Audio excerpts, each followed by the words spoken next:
ayan po, dumating na ang order po namin na shawarma overload. Ayan, nagkakalat pa shawarma overload Ate Joy. So, ito po ay homemade sa A&A.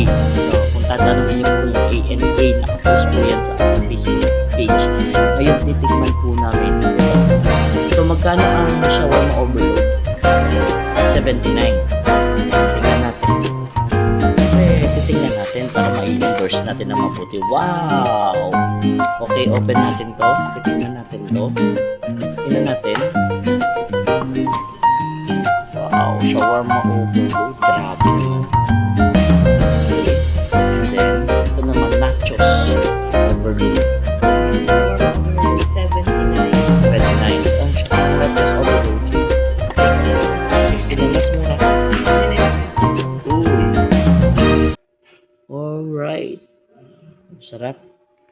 So, meron kaming and shawarma din to, no? Shawarma. Shawarma overload. Bakit tatlo in order? Tig-isa tayo. So, ayan po. Okay, diba? Order na po kayo.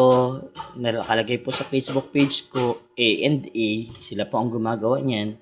Shawarma overload. Ayan. And nachos overload. So, today, ay titikman po na today. Today pa no? At this moment, titikman na po natin itong mga in-order po namin. So, let's go. Kasama ko po si wife para po tikman natin kung ano pong lasa nito. Kasi first time lang po namin umorder dito.